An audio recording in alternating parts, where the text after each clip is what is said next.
How's it going, you ruthless Rancors? It is James from Make an Opening, and today we have our very first deck tech in the brand new Secrets of Power era, and we're diving into my absolute favorite new deck. We have Dryden Vos Blue Control.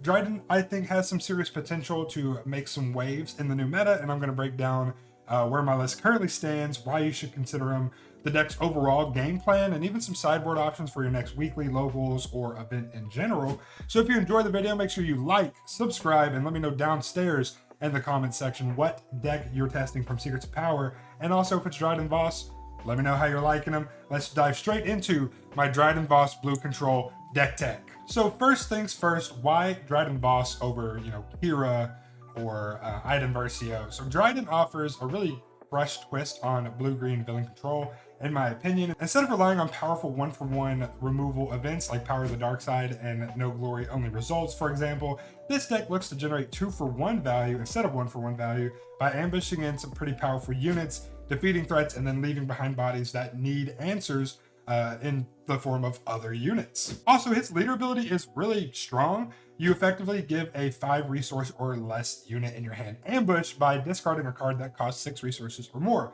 The discard sounds restrictive, but it actually opens up a ton of synergy potential as well. You're fueling the discard pile for cards like Palpatine's Return and Anakin Skywalker from Legends of the Force, which makes the mid to late game pivot way smoother and easier, which is really important in a blue-green villain control deck.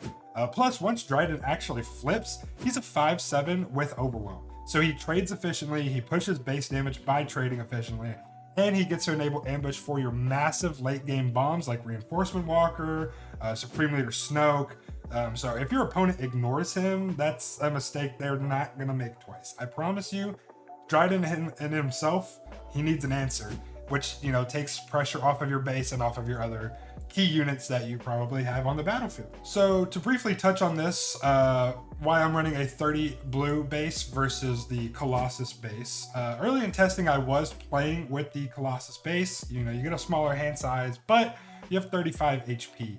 The smaller hand size actually hurt the decks consistently rather a lot, especially because you're already discarding cards to activate Dryden's ability in the first place. Cards like Pershing can help offset that by providing card draw, but the lack of actual built-in innate card draw on the Dryden leader made it really tough to sustain that actual value. So eventually I did move over to a blue 30 instead of Colossus, and so far it's been the right call. It gives us the breathing room we need to actually manage the resources and plan for mid to late game pivots, which is really important, especially with this deck here. Colossus does probably have a home, maybe if the deck's built a little bit different. I'm leaning a lot more towards the mid to late game versus early game, which is why whenever you actually see the deck list, you can see we actually barely have anything to even do on turn 1. So let's go ahead and dive into the game plan of our Dryden Vos Blue Control deck. So while we dig into the actual game plan, I'm going to put an image of the deck on screen now. This link will actually also be downstairs in the description. So if you want to, play the deck yourself, feel free. Let me know how the games go. The core game plan here is all about early initiative and value trades. So as you guys can see in the deck, we have little to nothing for turn 1. We have 3 copies of Dr. Pershing, and that is it. That's our only turn 1 play.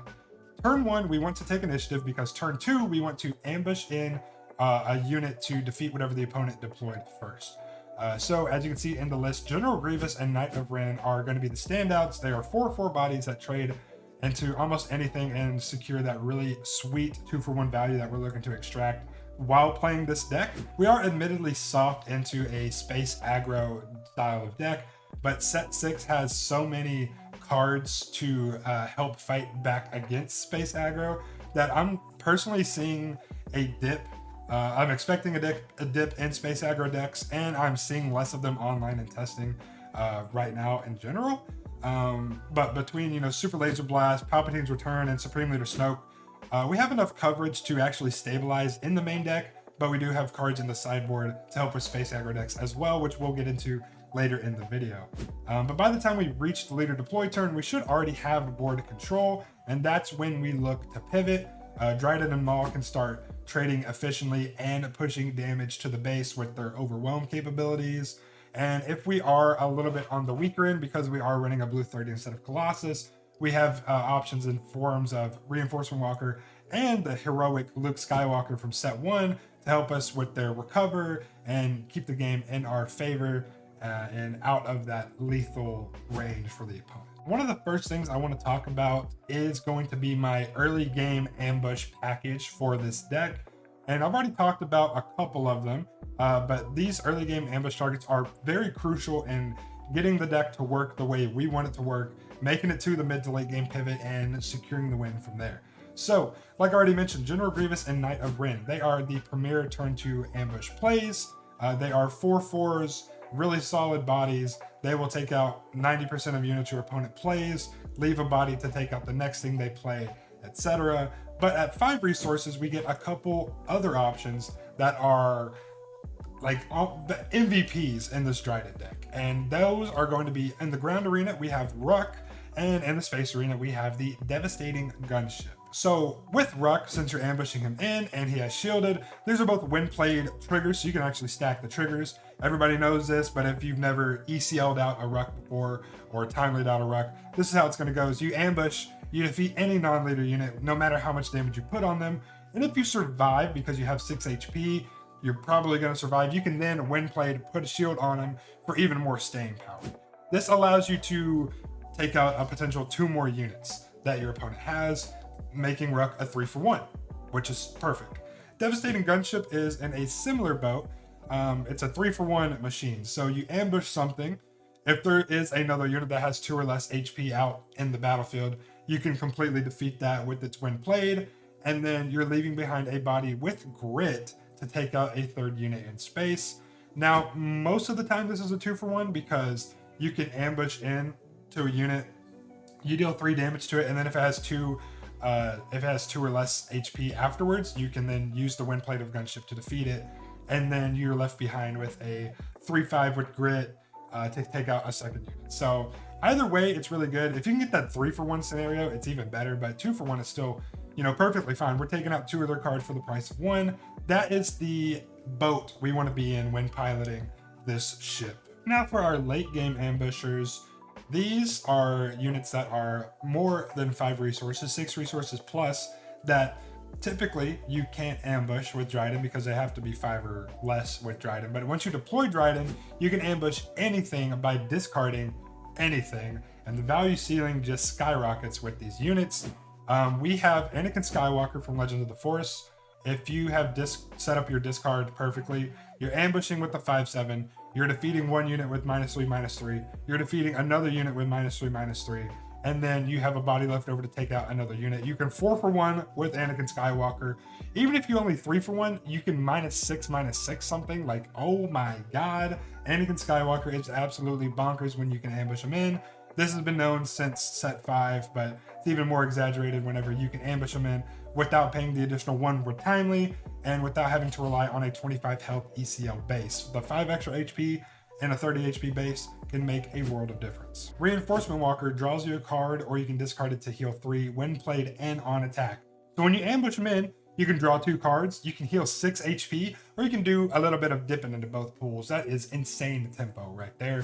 Snoke with ambush, you give -2/-2 to anything, and then you're swinging with a 6/6 body. You can take out anything that has 8 HP or less when you ambush out Snoke, and then you're left with a Anthem effect that is permanently nerfing everything else on the opponent's side of the field until they deal with Snoke. And then the Avenger. If you want to just delete an entire board, this guy is your nuke right here. When played on attack, they're defeating something. It is 9 resources, so it's a little bit after the Dryden flip, but still, if Dryden's around that long, you probably already won the game anyway. Ambushing out an Avenger is just icing on the cake. One card that I'm still testing out from this new Secrets of Power set, it's not currently in the deck, but it is looking pretty spicy. The new Darth Nihilus legendary unit from Secrets of Power. Ambush turns him from solid to terrifying. I really like him. He can 3-for-1, he can 4-for-1. He's in a very similar vein to Anakin in that regards. So, look for him in Dryden decks. If you switch something out to add a Nihilus into your Dryden decks, I'm definitely not mad at that. I just haven't got around to testing him personally, but he looks really good in a Dryden deck. Now let's talk about the real glue of this deck, and probably the absolute number one card you want to be looking for when playing Dryden, and that's obviously going to be Palpatine's Return. Because you control what goes into your discard at all times, it becomes a perfect setup tool for some absolutely disgusting plays. Into aggro or go wide decks, you can cheat out a 6 resource Snoke, which is an incredible tempo reset. With its 8 cost discount on Force units, you can also bring back Maul or even Anakin if they were discarded for Dryden earlier, or if earlier in the game you played them and then they were, rightfully defeated, you just bring them right back out. Palpatine's returning and Anakin to take out another 2 units and leaving behind a unit it's just gross. Palpatine's Return is so gross. On the heroism side, you also get Obi-Wan Kenobi and Luke Skywalker. They're both really huge value returns. Obi-Wan is a Sentinel that if he dies, you can just, and if Dryden Vos is out, you make Dryden Vos a 7/9, or you can put 2 experience counters on any of your Force units like Anakin, Maul, Luke Skywalker, Snoke. So many options in order to draw a card as well. And then with Luke Skywalker, he's a solid restore body. He has removal on his when played. Every Palpatine's Return play feels game breaking when you time it right, when the board state is right, whenever your opponent's resources are looking right. Palpatine's Return is a staple. You will not find a Dryden deck without 3. 3 is the minimum in this deck. It's the minimum. Now let's get into the sideboard. As I mentioned earlier, it is kind of obvious that our deck is not the strongest into space aggro. There is some main deck options like cheating out the Snoke and everything, and Super Laser Blast in the main as well. But how I tackled that matchup, we have Supremacy Tie. This is going to come in as an early game ambusher with Sentinel. So it's going to buy us time. They have to trade into it because it has the Sentinel. And then at 7 resources, we have a couple really strong options. We have Grappling Guardian. So it, when played, defeats a unit. It's a 3/9 body. When you ambush it in, it's solid. It can 2-for-1, 3-for-1. Really solid space card there. And then we have Hyperspace Disaster. This is a new Secrets of Power staple. It defeats all the space units. So if you hate Starfighters, this is your best friend. It completely is a one-sided board wipe because of how non-space heavy we are. So it's a one-sided board wipe, and it's just better. It's the better Super Laser Blast when playing into those space matchups. So when you are playing into space matchups, sideboard out the Super Laser Blast, sideboard in Hyperspace Disasters, and profit. And sideboarding into other control matchups, we are going to be bringing in Relentless. It shuts down your opponent's first removal event each turn, and running 2 of them plus having the suite of Palpatine's Returns that we have is going to be a nightmare for your control match opponents like Iden and Kira, the more standard control decks that run more events than ambushing units like we do. And then we also have 1 copy of Devastator. If the game does drag on extra long, it gives you inevitability, it gives you reach, and you only really need 1 because, again, you can fall back on some Palpatine's Returns as well to bring them back if they're dealt with. So what do you guys think about Dryden Vos Blue Control? Do you guys think this is going to be the next great Secrets of Power deck?